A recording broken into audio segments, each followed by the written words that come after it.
आज हम अंतिम मुगल बादशाह बहादुर शाह द्वितीय के बारे में पढ़ेंगे।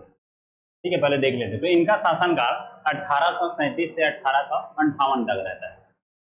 तो क्या क्या एग्जाम में पूछे जा सकते हैं। एक तो इनका उपनाम जफर। ये जफर नाम से कविता और शायरी लिखा करते थे, इसलिए इनका उपनाम बहादुर शाह जफर कहा जाता है।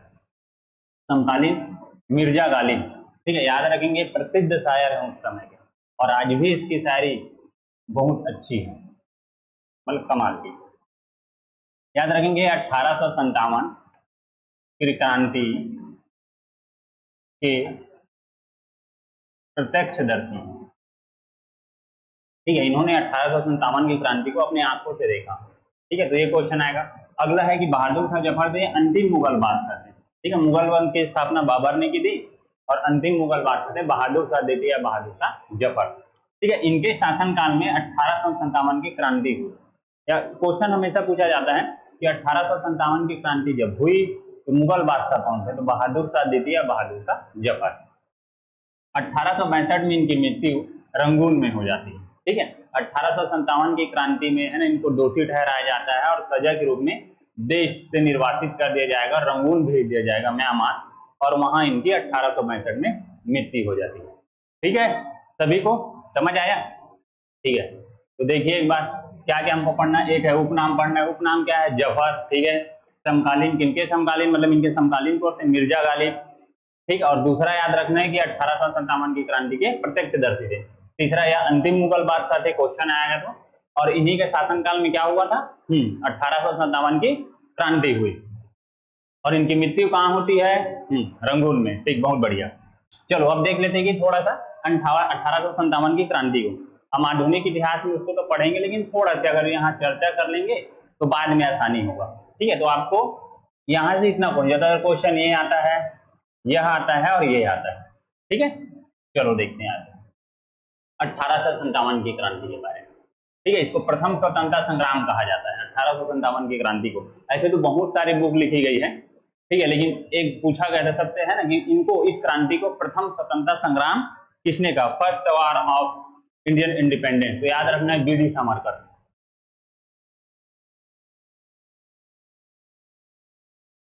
ठीक है, इनकी भी बड़ी मजेदार स्टोरी है कि 1906 में इंग्लैंड जाते, मतलब लंदन जाते हैं, ठीक है, लॉ की पढ़ाई करने के लिए, और वहाँ एक सब, है ना, विदेश में पहली क्रांतिकारी संस्था जो होती है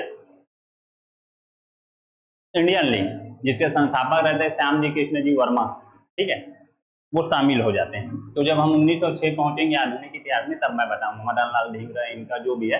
ठीक है, ध्यान रखेंगे कि इन्होंने ही, क्या होता है, 1906 पे लंदन में, ठीक है, स्वतंत्रता संग्राम की वर्षगांठ मनाई थी, और उसमें भाषण देते रहते हैं, और उसी समय फिर मदन लाल धिंगरा को, तो फिर मैं उसमें बताऊंगा आपको। ठीक है, इसकी स्टोरी तो अभी पढ़ लेते हैं क्या क्या। तो पहला कि भारत का प्रधानमंत्री, मतलब सॉरी, ब्रिटेन का प्रधानमंत्री था तो इस समय था लॉर्ड पामस्टन। ठीक है, दूसरा है कि भारत का गवर्नर जनरल कौन था? तो गवर्नर जनरल था लॉर्ड कैनिंग। इसको याद रखना है, ये क्वेश्चन आता है ना। विद्रोह क्या होता है? विद्रोह प्रारंभ के बाद सेनापति, मतलब अंग्रेजी सेना का सेनापति रहता है कॉलिन कैंपबेल। ठीक है, जब विद्रोह होता है, विद्रोह के समय याद रखेंगे मुख्य सेनापति रहता है जॉर्ज एनिसन, लेकिन बाद में विद्रोह प्रारंभ होने के बाद इनको बनाया जाता है। ठीक है, भारत के मुगल बादशाह, इसको जस्ट अभी पढ़े हैं, कौन है? बहादुर शाह द्वितीय।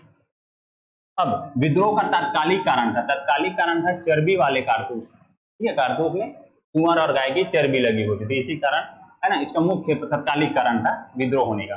एक है धर्म पर हस्तक्षेप, ठीक, और प्रमुख कारण था ब्रिटिश साम्राज्य की नीतियां थी।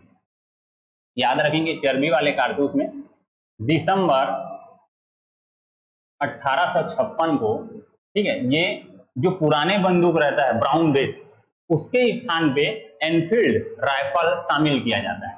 इसके कारतूस में, ठीक है, गाय एवं सुअर की चर्बी लगी होती है कारतूस में चिकनाई के लिए। ठीक है, तो इसी कारण क्या होता है, जब, ठीक है, सैनिकों को पता चलता है, भारतीय सैनिकों की, है, तो उनके धर्म को, उनके धर्म पर, ठीक, उनका धर्म खत्म हो जाएगा, है ना, या अपने धर्म को बचाने के लिए इन्होंने, मतलब भारतीय सैनिकों ने क्या किया? विद्रोह किया। ठीक है, तो इसको याद रखेंगे। ये क्वेश्चन पूछा गया है कि जो एनफील्ड राइफल है उसको कब शामिल किया गया अंग्रेजी सेना ने, है ना, तो याद रखेंगे दिसंबर 1856 को। ठीक, ये ध्यान रखेंगे। और याद रखेंगे जो एनफील्ड राइफल होता है,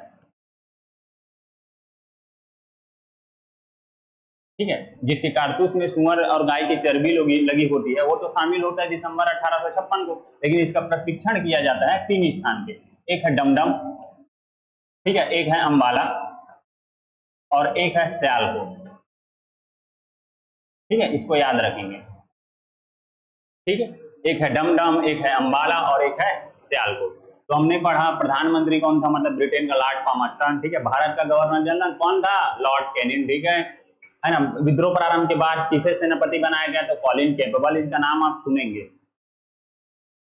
ठीक है, भारत का मुगल बादशाह था बहादुर शाह दीदी। तत्कालिक कारण क्या थे, चर्बी वाले कारतूस और धर्म पे हस्तक्षेप। पहले क्या होता था, ब्राह्मणों को ही सेना में शामिल किया जाता था, लेकिन बाद में, है ना, अन्य जाति के लोगों को भी सेना में शामिल किया गया, उसे भी एक कारण माना जाता है। ठीक है, ये हमारे देश में तो शुरू से ही जाति प्रथा रही। प्रमुख कारण थे ब्रिटिश साम्राज्य की नीतियां।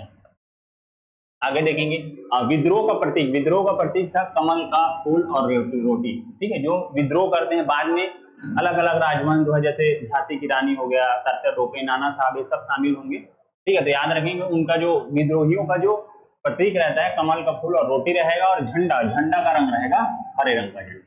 ठीक, भारतीय सिपाहियों ने सर्वप्रथम विद्रोह किया, ये याद रखेंगे। मतलब क्वेश्चन आया था कि भाई सैनिक विद्रोह कब हुआ, ये क्वेश्चन जो है छात्रावास अधीक्षक में आया हुआ है। ठीक है, कि भारतीय सिपाहियों ने सर्वप्रथम विद्रोह किया, सैनिक विद्रोह हुआ तो बैरकपुर, है ना, 29 मार्च 1857 को।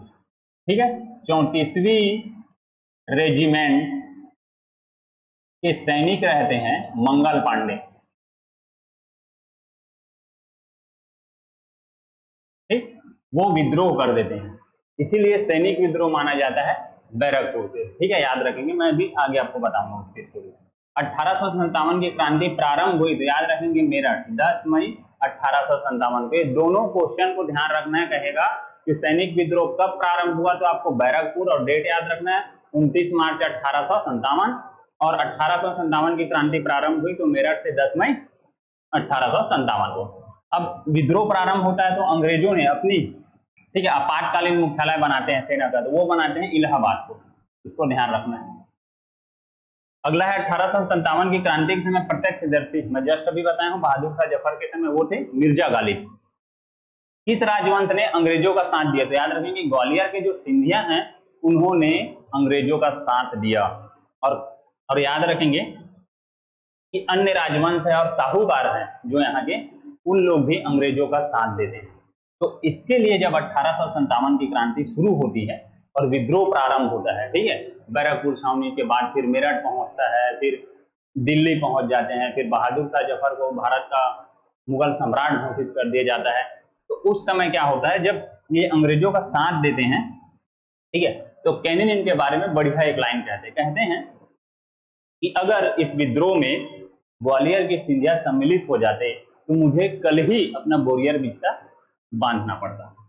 ठीक है, और जो यहाँ के जो राजवंश हैं और साहूकार हैं जो अंग्रेजों का साथ देते हैं, उनके लिए वे कैनिंग कहते हैं कि ये जो राजवंश और साहूकार थे वो इस तूफान में दीवार की तरह कार्य किए, है ना। अगर ये दीवार नहीं होता तो यह तूफान हमें बहा ले जाता। तो याद रखेंगे 2 लाइन कोटेशन को।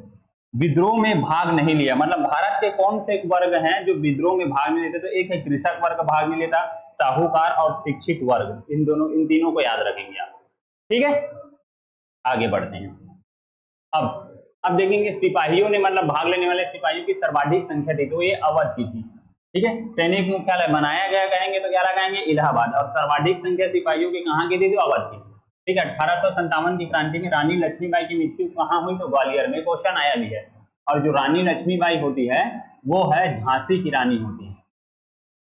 ठीक है, गोद निषेध प्रथा जो होता है ना, उनके कारण वो विरोध करती है। कुंवर सिंह की मृत्यु हुई, इसको भी पूछा गया है, तो उनकी मृत्यु हुई जगदीशपुर बिहार में। 80 वर्ष के रहते हैं, है ना। अंग्रेजों के साथ इनका युद्ध होता है, मुकाबला होता है, मुकाबला होने के बाद एक गंगा नदी पार करते रहते हैं, तो एक गोली इनके बाह में लग जाती है, तो फिर ये क्या करते हैं, अपना तलवार निकालते हैं, अपने बाह को काट के गंगा नदी में अर्पित कर देते हैं। ठीक है, जब हम 1857 की क्रांति पढ़ेंगे आधुनिक इतिहास में, तब मैं उसको अच्छे से बताऊंगा। तो अब याद रखेंगे गंगा नदी में किसने, है ना, अपना एक हाथ अर्पित कर दिया, तो याद रखेंगे कुंवर सिंह। अब जब विद्रोह समाप्त हो जाता है तो इसकी समीक्षा के लिए एक आयोग गठित होती है। ठीक है, तो उस आयोग का नाम रहता है पील आयोग। ठीक, अध्यक्ष है जोनाथन पील, याद रखेंगे, है ना, ये पील याद रखेंगे, ये पील नाम है, हाथी को पील कहा जाता था, पील। ठीक, ऐसा नहीं है, आप जब जैसे मोहम्मद बिन ऐबक भी पढ़ेंगे तो कहे किनको पील बख्श कहा जाता है ना, तो पील से याद आ गया तो कुतुबुद्दीन ऐबक, तो वैसी पील का गठन हुआ, ऐसे आप याद रखेंगे उसको। ठीक, आगे देखते हैं। चलिए अब मैं आपको स्टोरी सुनाता हूँ क्या थी 1857 के। तो सबसे पहले जनवरी माह, ठीक है,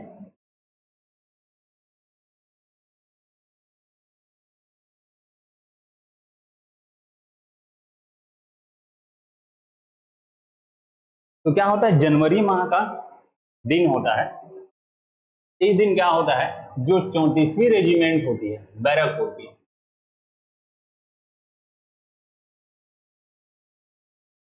बैरकपुर छावनी की जो 34वीं रेजिमेंट रहेगी, उसकी एक टुकड़ी, सेना की एक टुकड़ी जो है कलकत्ता में रुकी हुई रहती है।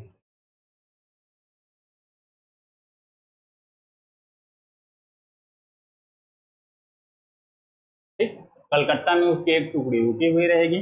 तो क्या होता है एक दिन, हाँ, और इसी रेजिमेंट के एक सैनिक रहते हैं मंगल पांडे। मंगल पांडे जो है वो गाजीपुर के बलिया जिले से रहते हैं, याद रखें, और एक ब्राह्मण रहते हैं मंगल पांडे। ठीक है, और जब 1856 में हम पढ़ते हैं कि जो लाट डलहौजी है कुशासन का आरोप लगा के अवध को हड़प लेता है, तो उस सेना में, याद रखेंगे, वहां के सेना में जब, है ना, उस कुशासन का आरोप लगा के उसको कब्जा किया जाता है, तब वो वहां के सैनिक रहते उस टुकड़ी के। याद रखेंगे, क्वेश्चन आएगा कि किस रेजिमेंट के थे, तो 34वीं रेजिमेंट है ना, और वो गाजीपुर के बलिया जिले से थे। आगे देखते हैं। तो मैंने कहा कि भाई जो 34वीं रेजिमेंट की एक टुकड़ी रहती है वो बैरकपुर छावनी की, वो कलकत्ता में रुकी रहती है, कलकत्ता से 8 किलोमीटर दूरी स्थान पे। ये वही स्थान है जहां अभी सुभाष चंद्र बोस अंतर्राष्ट्रीय हवाई अड्डा दमदम है। ठीक, तो जो मंगल पांडे हैं वो अपने गागर लोटा को, है ना, धोकर चौके में भोजन बनाने के लिए जाते रहते हैं। तो उस ओर से एक खलासी आता है ना, जो निम्न जाति का रहता है, छोटी जाति का। वो खलासी जो है अंग्रेज के कारतूस बनाने वाली फैक्ट्री में काम करता है, वो उस तरफ से आता है। जैसे वो समीप पहुंचता है तो मंगल पांडे से पानी पी लेने के लिए लोटा मांगता है। तो मंगल पांडे कहते हैं उसने अभी अभी यह लोटा को धो मांझकर भोजन बनाने के लिए, है ना, लाया है, मतलब भोजन बनाने के लिए भी उस लोटे को कभी धोया, अच्छे अच्छे तरीके से धोया है। तो वो देने से मना करता है और कहता है कि तुम्हारे छूने से वो क्या हो जाएगा, अपवित्र हो जाएगा। तो खलासी कहता है तुम ब्राह्मण गाय को पवित्र मानते हो, तो कहता है हाँ। तो कहता है अंग्रेज सरकार ने पुरानी बंदूक, है ना, की जगह एक नई एनफील्ड राइफल, है ना, सिपाहियों को देगी, और उस एनफील्ड राइफल के कारतूस में चिकनाई के लिए, है ना, सुअर और गाय की चर्बी लगी होगी। ठीक, तो तब तुम्हारे धर्म का क्या होगा। आगे वो कहता है जब उस चर्बी को तुम मुंह से काटोगे काटोगे, है ना, और वो चर्बी जो गाय सुअर की चर्बी तुम्हारे मुंह में जाएगी, तब तुम्हारे ब्राह्मण धर्म का क्या होगा। ठीक, अब क्या होता है, वो खलासी जो है अंग्रेज के कारतूस बनाने वाले कारखाने में काम करता है। तो भाई उसके बात पे तो विश्वास न करने जैसा तो नहीं था। तो इस बात को सुनकर मंगल पांडे दंग रह जाते हैं और सोचते हैं कि मेरा धर्म तो भ्रष्ट हो जाएगा और मुझे मृत्यु के बाद नरक में जगह मिलेगी। अगर गांव में मेरे परिवार वाले को पता चलता है और जात को पता चलता है तो वो हमारे परिवार को जात से बाहर कर देगी, तो और नरक जैसा हो जाएगा। ठीक है, अब क्या होता है, मंगल पांडे इसकी जानकारी अपने एक सिपाही, मुस्लिम सिपाही जो उनके साथ रहता है, शेख पलटू को बताते हैं। तो शेख पलटू कहते हैं, मैंने भी सुना है कि अंग्रेज जो है कलकत्ता में ईसाई मिशनरी खोल रखे हैं, है ना। अगर ये बात सच है तो गाय की चर्बी से हिंदू का धर्म भ्रष्ट हो जाएगा और सुअर की चर्बी से मुसलमानों का। और जब ये हमारे जात को पता चलेगा कि हम सिपाही रह के इस तरह के कारतूस को यूज कर रहे हैं, मतलब प्रयोग कर रहे हैं, तो वो लोग हमें जात से बाहर भगा देंगे और फिर बाद में क्या करेंगे, अंग्रेज हमें ईसाई धर्म में परिवर्तित कर देंगे, है ना। तो ऐसी बात कहते हैं, ठीक है। अब ये बात फैल जाती है पूरे बैरकपुर छावनी। अब जो सिपाही रहते हैं अपने अफसर को ये बात को बताते हैं, ठीक है। तो अफसर कहते हैं कि नहीं नहीं नहीं, उस जो कारतूस में जो चिकनाई के लिए शाकाहारी या मोम की परत चढ़ाई जाती है, ऐसा कहा जाता है। तो सिपाही कहते हैं अगर अगर शाकाहारी या मोम की मतलब चिकनाई के लिए मोम या शाकाहारी पदार्थ लगाया जाता है, तो क्यों ना कारखाने में हमें ले जाकर हमें उसको लगाया दिया जाए, इससे हमारा शक दूर भी हो जाएगा। तो पहले तो अफसर ये बात को मान लेते हैं, लेकिन बाद में एक खत आता है, तार आता है और मना कर दिया जाता है, ठीक है। तो क्या होता है, जब इस युद्ध के बाद 1857 की क्रांति के बाद जब आयोग का गठन होगा, पील आयोग का गठन होगा और वो समीक्षा करेगी, फिर अपना रिपोर्ट सौंपेगी, तो ये जो बात है वो सही पाई जाती है कि जो एनफील्ड राइफल के जो कारतूस होता है उसमें गाय और सुअर की चर्बी लगाई जाती थी, ठीक। अब आता है 18 फरवरी और 25 फरवरी का दिन, ठीक। इस दिन क्या होता है, इस दोनों दिन में 19वीं बटालियन, कलकत्ता की 19वीं बटालियन जो है, मैं लिख देता हूं, कलकत्ता की 19वीं बटालियन कहाँ आती है, बैरकपुर आती है। तो जैसे वो पहुंचती है तो ये 19वीं बटालियन के सभी सैनिकों को 34वीं बटालियन के सैनिकों द्वारा इस बात का पता चलता है। तो जैसे 26 फरवरी को शाम को 19वीं बटालियन की परेड होती है और उनको वही एनफील्ड राइफल में कारतूस प्रयोग करने के लिए दिया जाता है, तो वो मना कर देते हैं, तो उनको दंड दिया जाता है। 19वीं बटालियन के जितने भी सैनिक रहेंगे, है ना, और उस 19वीं बटालियन को क्या किया जाता है, बर्खास्त कर दिया जाता है। अब क्या होता है, जब उनको बर्खास्त कर दिया जाता है, ये जो सूचना है 34वीं बटालियन रेजिमेंट के सैनिक को पता चलता है, तो उनको अपराध बोध लगता है, उनको लगता है कि उन्हीं के कारण क्या हुआ, ये बेरोजगार हो गए, 19वीं बटालियन को बर्खास्त कर दिया गया और उनको सजा भी दिया गया, ठीक है। तो ये उनको अच्छा नहीं लगता। अब आता है 29 मार्च 1857, ये रविवार का दिन रहता है।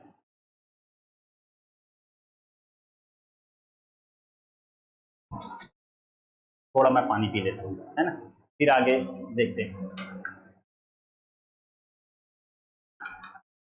तो मैं बता रहा था, अब आप पहुंचते हैं 29 मार्च 1857 में ही बैरकपुर छावनी। तो इस दिन क्या होता है, जो मंगल पांडे रहते हैं वो क्वार्टर गार्ड पहुंचते हैं।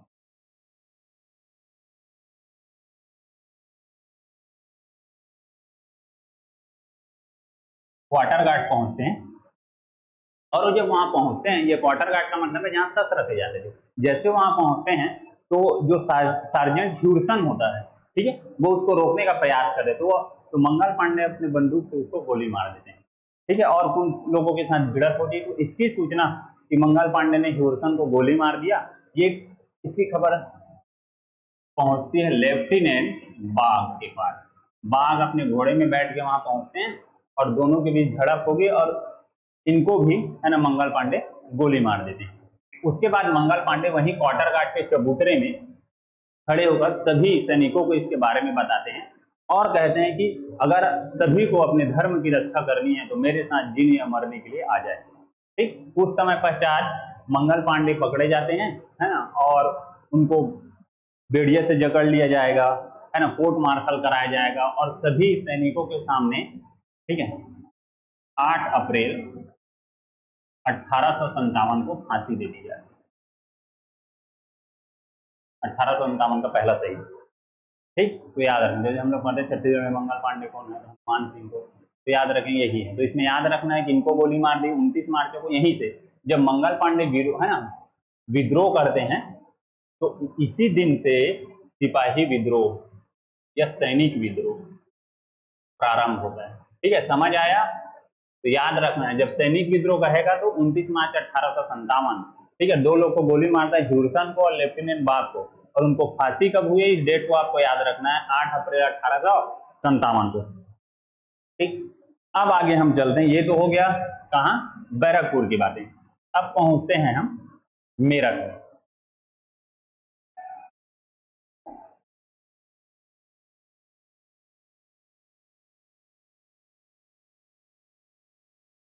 अब ये बात जो है, एक तो है पहला कि 3 बातें सिपाहियों के बीच चर्चा का विषय रहता है। पहला तो है कि जो चर्बी वाले कारतूस का प्रयोग होना, दूसरा है मंगल पांडे जो उनके सिपाही हैं उनको सरेआम फांसी दे देना विरोध करने का, है ना। तीसरा है, कहा जाता है कि आटे में, जो अंग्रेज हैं आटे में, है ना, जानवरों की हड्डी के चूर्ण मिलाया करते, उसको बेचा जाता था। ये भी बातें चर्चा का विषय रहती है। अब ये सभी बातें यहाँ, है ना, यहाँ भी पहुंच जाती है। तो अब हम पहुंचते हैं मेरठ। तो मेरठ में क्या होता है, 24 अप्रैल को, ठीक है, इस दिन 99 सैनिकों को परेड कराया जाता है और उनको वही कारतूस, एनफील्ड राइफल में उसी कारतूस प्रयोग करने के लिए कहा जाता है। तो जो इनमें से 99 में से जो 85 सैनिक होते हैं वो कारतूस प्रयोग करने का विरोध करते हैं, मतलब मना कर देते हैं। तब क्या होता है, इन्हें दंड दिया जाता है, कोर्ट मार्शल कराया जाएगा। कहा जाता है इनके वस्त्र उतार लिए जाएंगे, इनके जो बैच रहते हैं, टोपी रहता है, बेल्ट रहता है, वो छीन लिए जाएंगे। मतलब उनका सम्मान, जो सैनिक का सम्मान होता है वो छीन लिया जाता है। ठीक, हाथ में बेड़िया बांध दी जाती है, ठीक, कोर्ट मार्शल कराया जाता है और इनको 10 वर्ष की सजा दी जाती है। ठीक, अब पहुंचते 24 अप्रैल के बाद 9 मई 1857 को बाकी सभी सैनिक जो है इकट्ठा होते हैं और कहते हैं अब अंग्रेजों के विरुद्ध या ब्रिटिश सरकार के विरुद्ध विद्रोह किया जाएगा। ठीक, तो सभी चर्चा करते हैं। अब आता है 10 मई।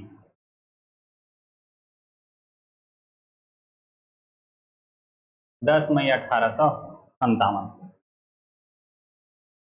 ये भी रविवार का दिन है, याद रखेंगे। 29 मार्च 1857 भी का दिन रविवार था और इस दिन भी।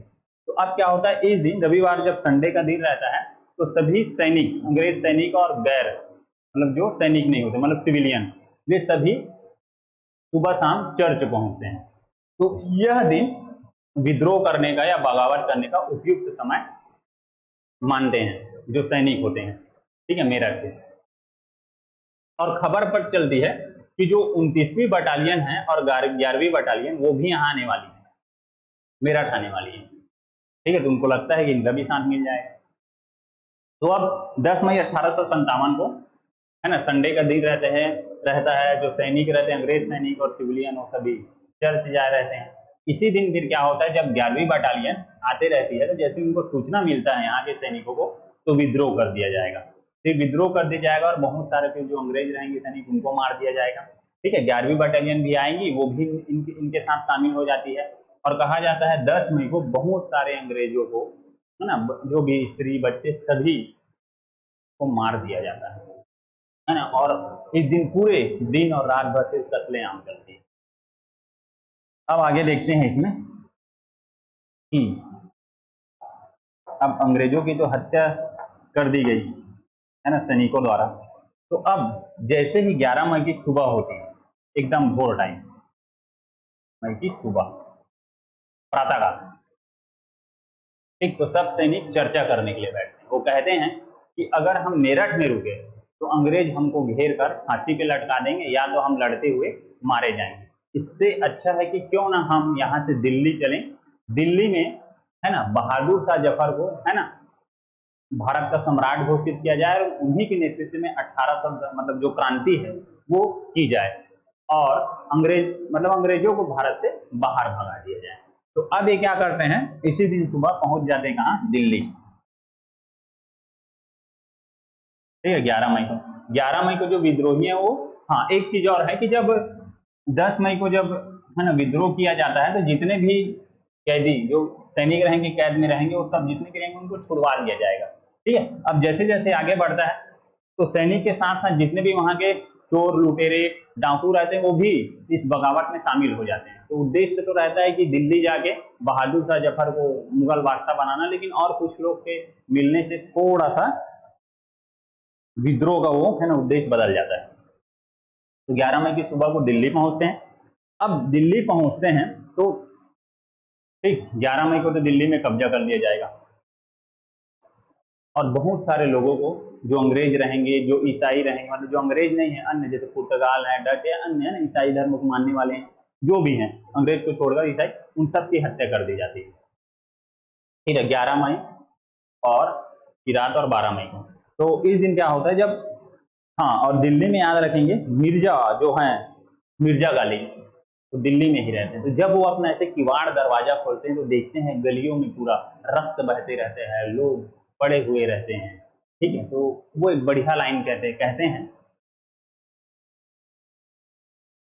मेरे सामने रक्त का एक विशाल सागर है, खुदा ही जानता है कि मुझे और क्या देखना बदा है। ठीक है, तो ये कहते हैं। तो बहुत सारे लोगों को इस दिन मार दिया जाएगा। उसके बाद है ना 12 मई 1857 को जो बहादुर शाह द्वितीय है उनको, है ना, पहले तो 11 मई को तो है ना बहुत सारे लोगों को मार दिया जाएगा, वहां कब्जा कर लिया जाएगा। और 12 मई को एक विशाल जुलूस निकाला जाता है। कहा जाता है कि 11 मई को 21 तोपों की सलामी दी जाती है और फिर उसके बाद 12 मई को विशाल जुलूस निकाला जाएगा और उसी दिन है ना बहादुर शाह द्वितीय को है ना भारत का सम्राट घोषित किया जाता है। ठीक है, और कहा जाता है लोगों के कि अब अच्छे दिन आएंगे, अब चैन के दिन आएंगे, ऐसे विद्रोहियों द्वारा कहा जाता है। लेकिन याद रखेंगे जब 11 मई की ये वारदात होती है ना, बहुत सारे अंग्रेजों को मारा जाता है। जो अंग्रेजों के भक्त रहते हैं साहूकार है ना, वे जो खासकर जैसे राशन बेचने वाले अन्य है ना, ये सब राजवंश लोग, वे क्या करते हैं वहां से चले जाते हैं। और जितने भी विद्रोही रहते हैं उनको ना खाना नहीं मिल पाता, रोटी नहीं मिल पाता। तो जो विद्रोही रहते हैं वो बहादुर शाह से बड़ी बदतमीजी से बात करते हैं, क्योंकि लहजा तो रोटी से मिलेगी और रोटी मिलेगी पैसा से। बहादुर शाह जफर के बाद ना तो रोटी होती है न ही पैसे, क्योंकि वो खुद अंग्रेजों के पेंशन भोगी होते हैं। ठीक है, इस कारण तो क्या करें, तो इसलिए लूट मार की जाती है। अब हो गया 12 मई। 12 मई के बाद आता है 3 जुलाई। तो अब है 11-12 मई के बाद 3 जुलाई तक है ना क्या होता है, सरकारी कामकाज को देखने के लिए एक परिषद का गठन किया जाता है और इसका नेतृत्व करते हैं मुगल शहजादे।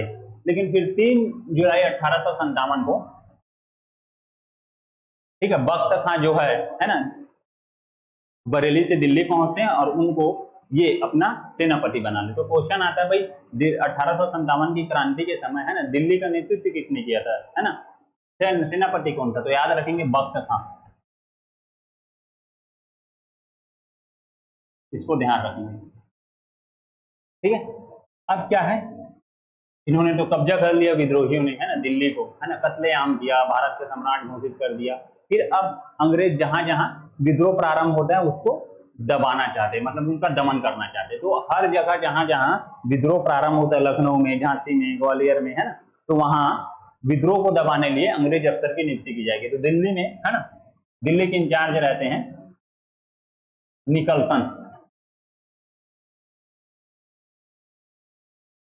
याद रखेंगे। 14 सितंबर 1857 को है ना विद्रोह को दबाते दबाते है ना इनकी मृत्यु हो जाती है। और फिर क्या होता है, इनकी मृत्यु के बाद अगला जो है ना अफसर नियुक्त किया जाता है उसका नाम है लेफ्टिनेंट हडसन।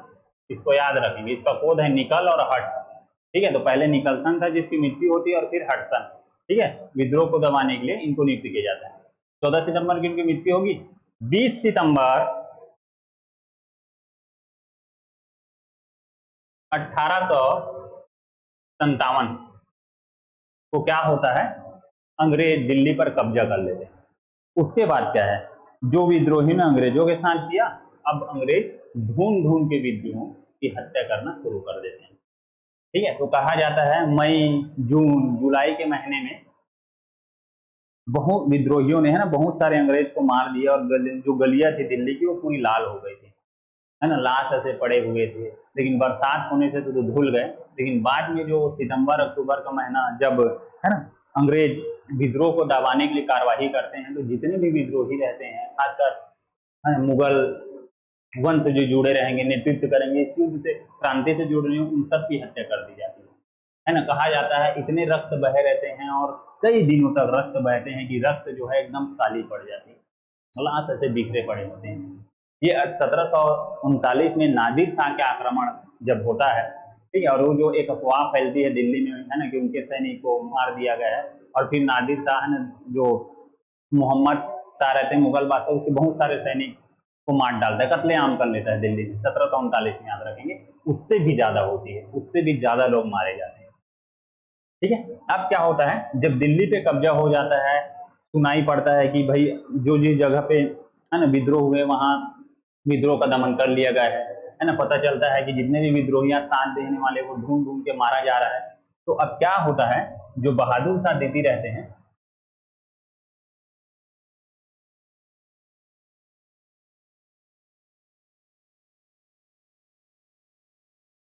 ठीक है,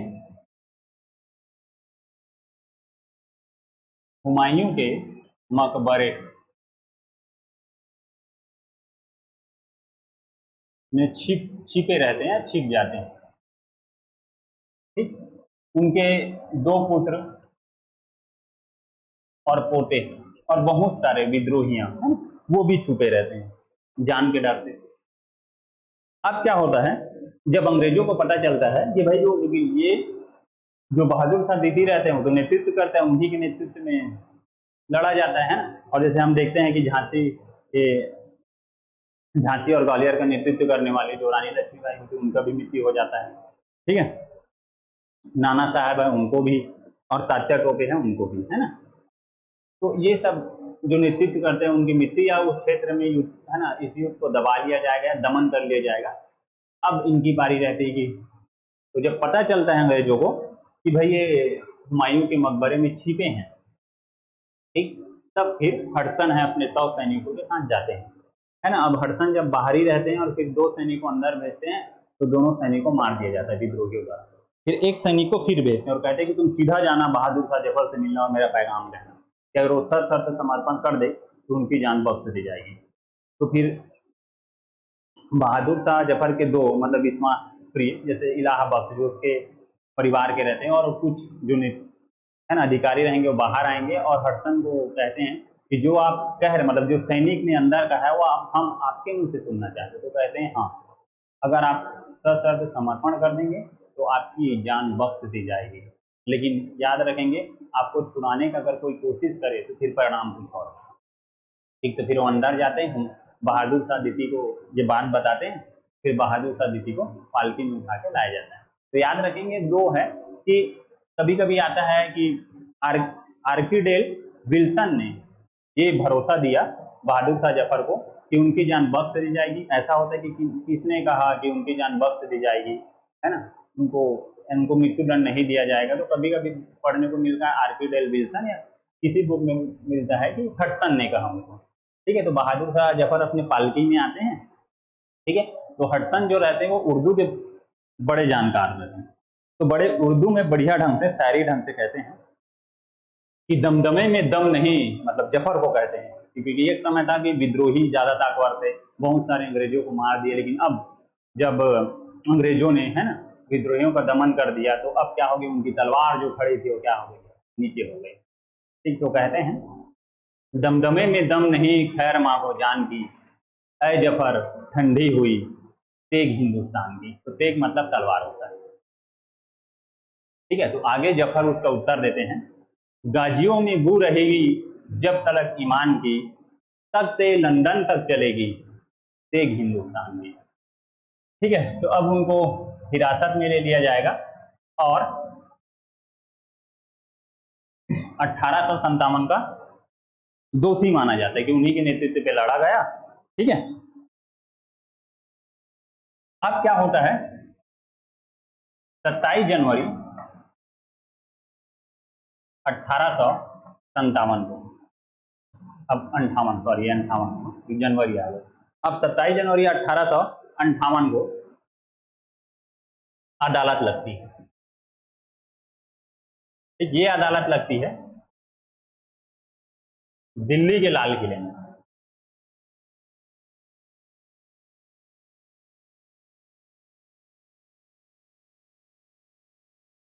दिल्ली के लाल किले के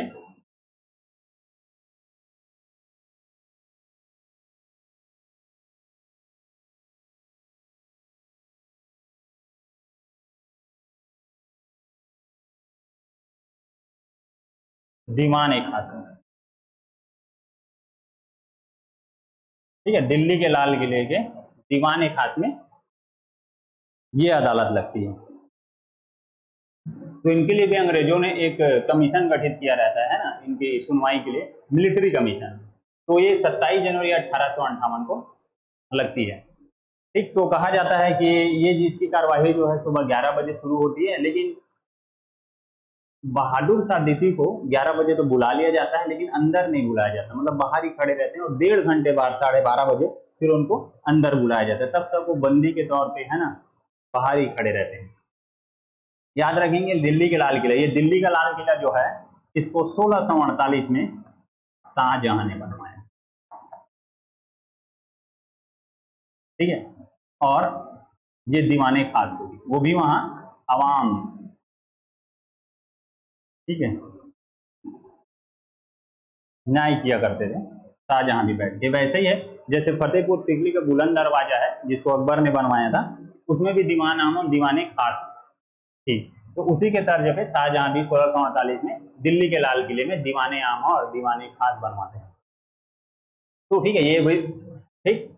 और ये दीवाने जो खास है, इसकी जो छत है वो चांदी की बनी होती है और इसके दीवार हैं उसमें सोने, संगमरमर और बहुमूल्य पत्थर के जड़ाव कार्य किए जाते हैं। ठीक है, तो इसी दीवाने खास में अदालत की कार्यवाही शुरू होती है। ये वही दीवाने खास है जहां जो बहादुर शाह द्वितीय एक समय में है ना न्यायाधीश के रूप में न्याय किया करते थे, लेकिन आज वो एक बंदी की तरह दीवाने खास में खड़े हुए हैं।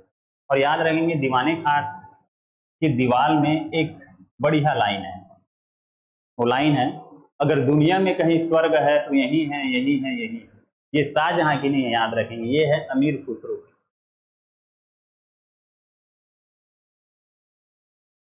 अमीर खुसरो।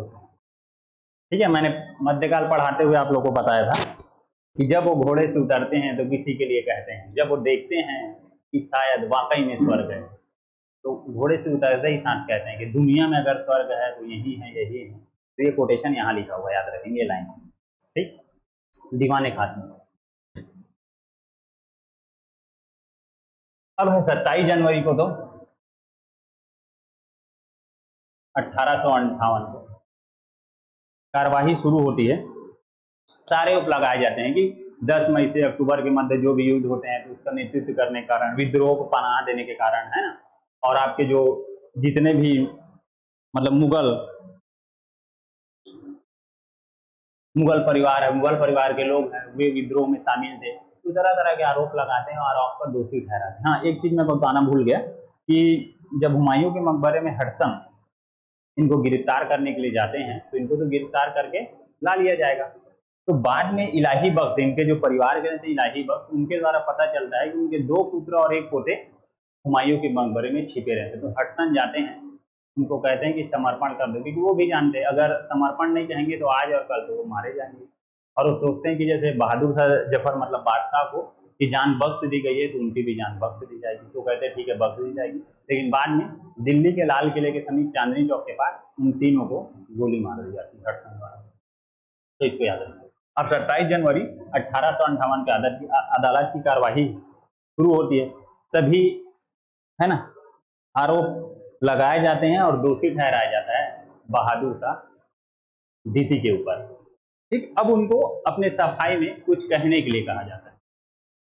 तो क्या कहते हैं, है ना, चिंतित रहते हैं, व्याकुल रहते हैं, सिर को झुकाए रहते हैं, लेकिन वो एक शायर रहते हैं, कहते हैं, और बड़े ढंग से कहते हैं, अपना दुख बयां करते हैं कि भरी है दिल में जो हसरत, कहूं तो किससे कहूं, सुने हैं कौन मुसीबत, कहूं तो किससे कहूं, तू जो साफ हो तो कुछ मैं भी साफ तुझसे कहूं, मेरे दिल में है कुदरत, सॉरी तेरे दिल में है कुदरत, कहूँ तो किससे कहूँ।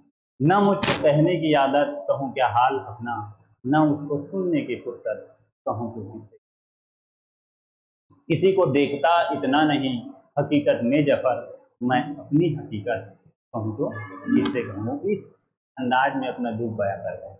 फिर 29 मार्च 1858 को अदालत की अंतिम कार्रवाई होती है और इस दिन सभी आरोपों में इनको दोषी ठहराया जाता है ना। और सजा के तौर पे फिर इनको रंगून भेज दी जाता है, मतलब देश से निर्वासित कर दिया जाएगा। अक्टूबर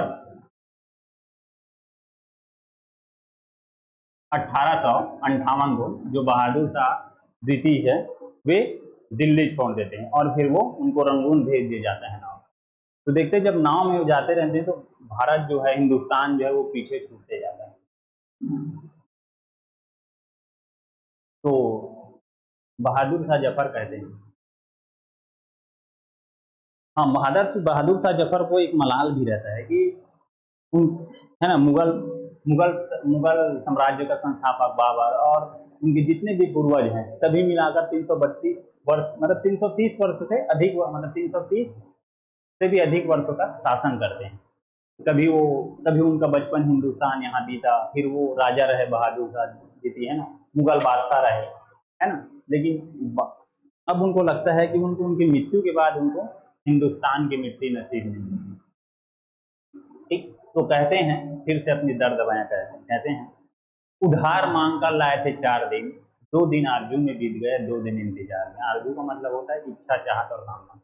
उधार मांग कर लाए थे 4 दिन, 2 दिन आरजू में बीत गए, 2 दिन इंतजार में। कितना बदनसीब है जफर दफने के लिए, 2 गज जमीन मिली मेरे। तो इस तरह से कहते हैं। फिर उनको रंगून भेज दिया जाएगा, है ना, और एक कैदी की तरह वहां रहेंगे वो। तो कहा जाता है, एक तो वो शायर हैं, पढ़ने वाले, लिखने वाले, नहीं उनको किताब दी जाती पढ़ने के लिए, नहीं लिखने के लिए कागज नहीं पेन दिया जाता है। तो वे जो जली हुई माचिस की जो तीली होती है उसी से दीवारों पर और फर्श पर अपनी शायरी लिखा करते थे। तो उनकी प्रसिद्ध शायरी में कहते हैं कि उन्होंने वही लिखा। जो जावेद अख्तर साहब है वो कहते हैं कि ये जो शायरी है वो उनके पूर्वजों ने लिखी है, लेकिन पुस्तकों में अभी भी ये शायरी लिखता है। तो उनकी प्रसिद्ध शायरी कहा जाता है। कहते हैं, न किसी के आंखों का नूर हूं, न किसी के दिल का करार हूं, न किसी के आंखों का नूर हूं, न किसी के दिल का करार हूं, जो किसी के काम ना आ सका वह मैं भुगता फिरा। मेरा रंग रूप बिगड़ गया, मेरा यार मुझसे बिछड़ गया, जो चमन खिजा से उजड़ गया, मैं उसी का फसले बहार हूं। और फिर नवंबर 1862 को उनकी मृत्यु हो जाती है। ठीक है, तो इतना था 1857 के। अब इसमें देखते हैं गालिब के बारे में। मैं बोला कि प्रत्यक्षदर्शी थे मिर्जा गालिब। ठीक है, हमने देखा कि भाई 11 मई को 12 मई को कत्लेआम होती है और लगातार अंग्रेजों को मारा जाता है। फिर अंग्रेज जब विद्रोह का दमन करते हैं तो फिर जो है ना इस क्रांति से जुड़े होते हैं उनको मार दिया जाता है। तो क्या होता है, 5 अक्टूबर 1858 को, ठीक है, गालिब अपने घर पे ही रहते हैं, तो कश्मीर दरवाजे से जो अंग्रेज सिपाही है उनके घर में पहुंच जाते हैं और उनको भी कर्नल बर्न के सामने पेश करते हैं। तो फिर वो कर्नल बर्न के सामने हाजिर होते हैं। उनका पहनावा भी बढ़िया बढ़िया रहता है और तुर्की टोपी पहने रहते हैं। और जो कर्नल बर्न रहते हैं वो उर्दू के जानकार रहते हैं, उर्दू के, तो उसी ढंग से कहते हैं। खासकर उसके जो कपड़े होते हैं, टोपी होते हैं, उनको देखकर कहते हैं कर्नल बर्न कहते हैं। अच्छा मुसलमान हो तो गालिब साहब कहते हैं जनाब आधा। तो बर्न कहते हैं इसका क्या मतलब है, तो गालिब साहब कहते हैं जनाब शराब पीता हूं लेकिन सुअर कमाता हूं। तो कुछ एक रसीद दिखाते हैं, पावती, जो विक्टोरिया के जश्न के लिए कुछ लिखे रहते हैं, वो एक पावती बर्न साहब को दिखाते हैं। तो कर्नल बर्न कहते हैं कि हमने अपनी जीत के, है ना, जीत के लिए एक जश्न रखी थी, तुम नहीं आए। तो कहते हैं मेरे रुतबे के हिसाब से मुझे 4 पालकीदार चाहिए थे। वे आए, है ना, और बीच रास्ते वो आए और मुझे ले जाने के लिए वो आए और बीच रास्ते में मुझे छोड़ गए चले गए। वो कहते जनाब मैं बूढ़ा हूँ, अपाहिज हूँ, चल नहीं सकता, लेकिन आपकी जीत की दुआ करता हूँ। तो ये सुन के कर्नल बर्न होते वो खुश हो जाते हैं, वो कहते हैं इन्हें जाने दो। तो मिर्जा गालिब बड़े अच्छे अंदाज से कहते हैं कि जान बची तो लाखों पाए, लौट के गालिब घर को आए। और ये तो अपने जमाने के प्रसिद्ध शायर हैं, तो उनकी बड़ी प्रसिद्ध है तो बहुत सारी। गालिब साहब को जितना पढ़ो उतना ही कम है, लेकिन एक शायरी मैं सुनाता हूँ जो है, कहते हैं, लिखते हैं, हजारों ख्वाहिशें ऐसी की हर हजारों ख्वाहिशें ऐसी की हर ख्वाहिश पे दम निकले, बहुत निकले मेरे अरमां फिर भी कम निकले, मोहब्बत में नहीं है फर्क जीने और मरने का, उसी को देख कर जीते हैं जिस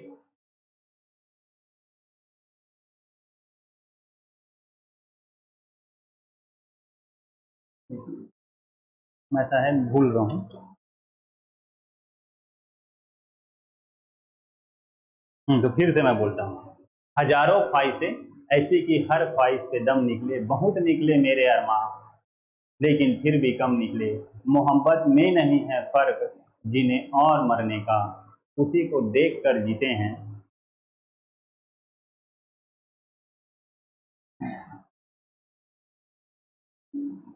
उसी को देख कर जीते हैं जिस काफिर पे दम निकले। ठीक है, तो ये आप एक कर लीजिएगा, हो सके मैं भूल गया हूँ। तो इस तरह से था, तो फिर इसको पढ़िएगा, है ना। फिर आगे हम आधुनिक इतिहास में मिलेंगे, बाकी जितने भी होंगे जो छूटे हुए फिर मैं आधुनिक इतिहास में उसको पढ़ाऊंगा। ठीक है।